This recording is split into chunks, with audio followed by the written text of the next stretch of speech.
ये है भाई रामू। क्या नाम है भाई? रामू। और ये है शामू। शामू के पास में एक गुलाब का पौधा है जिसमें बड़े शानदार शानदार जो है फूल आते हैं, बढ़िया फूल आते हैं, खूब बढ़िया मोटे मोटे फूल, बड़े बड़े फूल, पंखुड़ियाँ भी बहुत सारी।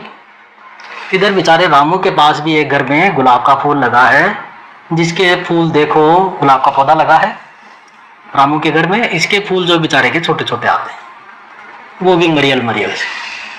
न तो कोई ज़्यादा पंखुड़ियाँ है, न कोई कलर अच्छा है इसका, न कोई फूल बड़ा है। रामू चाहता है कि मेरे घर में शामू जैसा बढ़िया फूल होना चाहिए गुलाब का। तो क्या तरीका है? ऐसा कोई तरीका है जिससे इसके घर में भी ऐसा बढ़िया पौधा गुलाब का पैदा हो जाए, जिसके बढ़िया फूल आते हो? है कोई तरीका? हाँ भाई, है कोई तरीका? तुम कहोगे साहब खरीद लाएगा। नहीं ना, खरीदना नहीं है। इसके पास पैसे ही नहीं है बेचारे पास, ये गरीब इंसान है, इसके पास इतने पैसे नहीं है कि गुलाब का पौधा लेके आएगा। ये चाहता है मेरे घर में मैं तो आसानी से बिना पैसे खर्च करे ही ऐसा पौधा मेरे घर में उग जाए। तो इसका बढ़िया जो तरीका होता है वो है संकरण। संकरण क्या? संकरण। संकरण में क्या होता है? किसको कहते हैं संकरण? अरे भाई, ये भी गुलाब है और ये भी गुलाब है, तो ऐसा क्यों हो गया कि इसका फूल अच्छा है, इसका बुरा है? ऐसा क्यों हो गया? सीधा सा कारण है कि भाई इसकी प्रजाति अच्छी नहीं है। इसकी गुलाब तो है लेकिन इसकी प्रजाति जो है वो अच्छी नहीं है। इसकी प्रजाति अच्छी है, किस्म जो बोलते हैं वो किस्म इसकी बढ़िया वाली है और इसकी अच्छी किस्म नहीं है। तो इसका ये अगर अच्छी किस्म का चाहता है तो इसका बढ़िया तरीका है कि संकरण। क्या करना होगा? इसके जो मादा फूल है उस पे इसके नर फूल के जो परागकण हैं वो डालने पड़ेंगे। यही तो संकरण है। यही तो क्या है? संकरण है। तो इस संकरण के द्वारा जो अब नए जो पौधे उगेंगे वो अच्छी क्वालिटी के उगेंगे। अब ऐसा ही हम फसलों में करते हैं। तुमने देखा है कितनी बढ़िया बढ़िया फसलें आ रही है, कितनी बढ़िया बढ़िया फल फ्रूट आ रहे हैं। तरबूज देख लो, पहले कब आता था? गर्मियों में। आजकल पूरे साल भर आपको मार्केट में मिल जाएगा। ये कैसे हो गया? येलो कलर का तरबूज आ रहा है, ये कैसे हो गया? लाल, पीली, हरी, नीली शिमला मिर्च आ रही है, ये कैसे हो गई? हर फल फ्रूट जो है हर मौसम में उपलब्ध हो रहा है। सब्जियां उपलब्ध हो रही है हर मौसम में, जो कभी खास मौसम में उगती थी अब साल भर उग रही है। क्वालिटियाँ अच्छी हो गई, उनका स्वाद बढ़िया हो गया, मिठास अच्छी हो गई फलों में। ये कैसे हो गया? पपीता को देख लो, पुराना जो देसी पपीता है वो पीला दिखता है और उसके बावजूद भी इसको काट के खाओगे तो मीठा नहीं होगा, बहुत कम मीठा लगेगा। जबकि आजकल जो नई वैरायटी जो आ रही है वो दिखने में तो भले ही आपको हरा दिख सकता है लेकिन अंदर से काटोगे तो बिल्कुल रेड निकलेगा और मीठा लगेगा। तो ये क्या है? ये किस्में का तो अंतर है, किस्में चेंज हो गई, किस्मों में सुधार हो गया, ठीक है ना। तो ये सुधार ही क्या है? संकरण है। और ये होता कैसे है कि एक किस्म के फूलों पर उसी फल के दूसरी नस्ल, अच्छी नस्ल के परागकण अगर इस फूल पे हम डालेंगे, ठीक है, तो इससे जो निषेचन होगा वो क्या होगा? अच्छी किस्म का नया पौधा हमारे पास प्राप्त हो जाएगा। समझ गए? तो इसे क्या कहते हैं? संकरण। तो संकरण आप समझ गए मेरे हिसाब से। संकरण में अब होता क्या है? अब ये मोटा मोटा तो बाहर से तो हमने समझ लिया, होता क्या है इसमें? क्या चीज बदल गई? अगर ये एक बेकार पौधा था, ये इससे जो नए पौधे जो उत्पन्न हो रहे हैं वो अच्छी किस्म के पैदा हो रहे हैं। हालांकि खैर गुलाब में तो दूसरी विधियों से पैदा किया जाता है, मैंने एक सिर्फ उदाहरण दिया है यहाँ पे। तो ये एक अच्छी किस्म का कैसे बन जाएगा? यहाँ देखो ये बेकार किस्म, और अब जो हमको मिल रही है इसी पौधे से जो नई नस्ल मिल रही है वो अच्छी किस्म। तो क्या चेंज हो गया भाई इसमें? ऐसा वो हो गए जीन्स, जीन चेंज हो गए।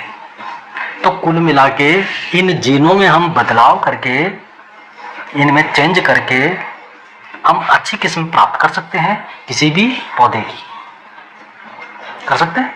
तो इसी को हम कहते हैं पादप प्रजनन। जीनों में बदलाव करके अच्छी किस्म के पौधे तैयार करना जो हमारे लिए ज्यादा फायदेमंद हो। फायदेमंद तो पहले भी थे, लेकिन और ज्यादा फायदेमंद। मान लो ये गेहूं है, एक देसी किस्म है, और इसकी जो बाली है इतनी बड़ी लगती है। गेहूं में बाली आती है ऊपर, इतनी बड़ी लगती है। अब इसमें देखो, मान लो आपको 5 ग्राम क्या हो रहा है, गेहूं मिल रहा है एक बाली से, मान लिया उदाहरण के लिए, और ये पौधा भी बड़ा लंबा है, ठीक है। इसमें क्या नुकसान हो रहा है? एक तो पौधा लंबा है, तो सीधी सी बात है कि इसके बड़े होने में समय ज़्यादा लगेगा। पौधा बड़ा होगा, बढ़ता जाएगा, लंबा ज़्यादा होगा, तो उसको टाइम भी तो चाहिए। तो एक तो समय ज़्यादा लग रहा है, और समय ज़्यादा लेने के बावजूद भी अनाज हमारे पास कम मिल रहा है, क्योंकि बाली छोटी लग रही है। हमको बाली से ही तो मतलब है गेहूँ में। गेहूँ में हमको क्या मतलब है? इस पौधे से क्या मतलब है? ये तो चारे के काम आएगा। हमको तो गेहूँ से मतलब है। पौधा बड़ा है, बाली छोटी सी लग रही है, तो गेहूँ तो थोड़ा सा ही मिल रहा है हमको। लेकिन आजकल जो नई नई नस्लें आ गई, नई किस्में जो आ गई इसमें गेहूँ में, वो पौधे तो देखो छोटे होंगे और बाली होगी बड़ी। अभी इसमें हमको 2 फायदे हो गए कि एक तो हमारे पास अनाज ज़्यादा प्राप्त हो रहा है एक पौधे से। यहाँ 5 ग्राम था, यहाँ हमारे पास 8 ग्राम पैदा हो रहा है या 7 ग्राम पैदा हो रहा है, 2 ग्राम बढ़ गया। और प्लस ये पौधा भी छोटा है, ज़्यादा लंबा नहीं होगा, तो जल्दी भी पक जाएगा, जल्दी तैयार हो जाएगा। जल्दी तैयार होगा तो किसान अगली फसल जल्दी उगाएगा, 1 साल में ज़्यादा फसलें ले सकता है। समझ गए? तो ये कैसे हो गया?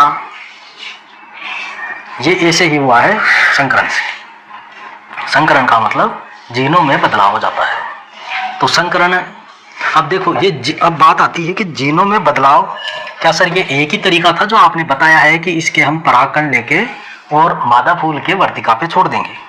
यही एक तरीका है जीनों में बदलाव करने का या जीनों में सुधार करने का? एक तरीका है? काफ़ी तरीके हैं, बहुत सारे तरीके हैं, ठीक है। तो पहले तो ये समझ लो कि पादप प्रजनन क्या है। जीनों में जीन जानते हो? जीन तो पढ़े हैं, डीएनए के अंदर गुणसूत्र है, फिर जीन है, और वो हर जीन जो है एक गुण का एक जीन होता है। पौधों में भी, मनुष्य में भी, जीवों में, कोई भी सजीव जो होगा उसके डीएनए में जो गुण जीन है गुणसूत्रों पे, वो हर एक जीन एक गुण को क्या करता है? प्रदर्शित करता है, ठीक है। जैसे हम हैं, हमारी आंख काली है या नीली है, उसका एक जीन है। हमारा नाक कितना लंबा है या छोटा है, उसका एक जीन है। हमारा नाक कितना बड़ा है, उसका एक जीन है। कितना चौड़ा है, उसका एक जीन है। कितना मोटा है, उसका जीन है। कान हमारे कितने बड़े हैं, उसका एक अलग जीन है। तो इस तरह से हमारे जो लक्षण हैं उनका सबका एक जीन होता है। तो उन्हीं जीनों में हमको जो चीज़ का बदलाव करना है उसी जीन को हम क्या कर देंगे? बदल देंगे। समझ गए? तो यहाँ पे जो फूलों का ये जो गुलाब था अपना, इसमें जो जीन अच्छी क्वालिटी के थे, जो अच्छी पंखुड़ियाँ पैदा कर रहे थे वो जीन, जो अच्छी खुशबू कर रहे थे वो जीन, वो भी तो होंगे इसमें। फूल बड़ा होगा तो उसके भी कोई जीन होंगे। इसमें वो जीन नहीं है, या इसमें जो जीन है उससे पौधा फूल जो है वो छोटा बनता है, तो उस जीन को तो हम हटा देंगे, इसका जीन जो है यहाँ पे रिप्लेस कर देंगे। तो अब जो नया पौधा बनेगा वो बढ़िया बन जाएगा।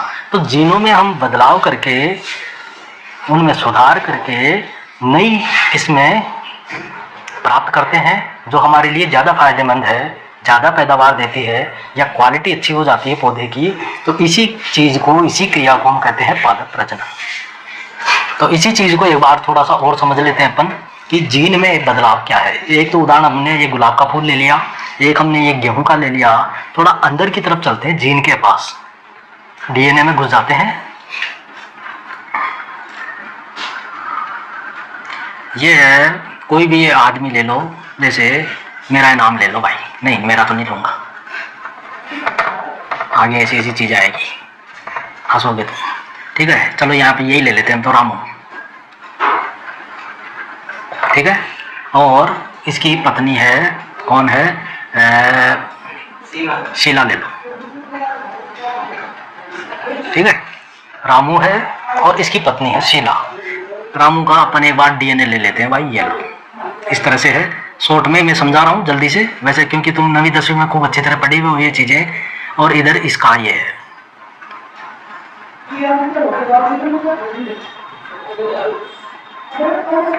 ठीक है। अब देखो मैं जीन को एक बार थोड़ा अलग कलर से दिखा देता हूँ समझने के लिए। ये ध्यान रखो कि रामू जो है, इसकी जो आंखें हैं वो काली है, और ये शीला है भाई, ये गोरी है, तो इसकी आंखें जो है नीली है। इन दोनों में लड़ाई हो गई कि साहब बच्चे के आंखें नीली आनी चाहिए, बच्चे में हमारा जो बच्चा होगा उसमें आंखें नीली आनी चाहिए। लेकिन यहाँ पे जो इसका जीन है रामू का, भाई इसकी तो काली आंखें हैं। हालांकि इसका एक विरोधी भी होता है, वो मैं नहीं बता रहा, ज़्यादा डिटेल में चले जाएंगे। ये जो जीन है ये काली आंख का है रामू का, ठीक है। इधर इसका एक विलोम भी होता है, ध्यान रखो, है ना। अपन उसको नहीं पढ़ रहे, मोटा मोटा समझ रहे हैं। यहाँ पे ये शीला की नीली आंख का जीन है। अब अगर दोनों के का अगर एक बालक होगा कल को, तो इस बच्चे में आपके हिसाब से कौन सी आंखें आएगी? लाल आएगी, वो लाल क्या, नीली आएगी या काली आएगी, या दोनों एक एक हो जाएगी, एक आंख काली एक आंख नीली? क्या होगा? कुछ संभावना नजर आ रही है यहाँ पे कि बच्चे के अंदर काली आंख आएगी या नीली आंख आएगी या एक एक दोनों आ जाएगी? तो एक एक आएगी, ऐसा तो हो ही नहीं सकता कि ऐसा नहीं होगा कि एक आंख नीली है और एक आंख काली है, ये तो हो ही नहीं सकता, इम्पॉसिबल है।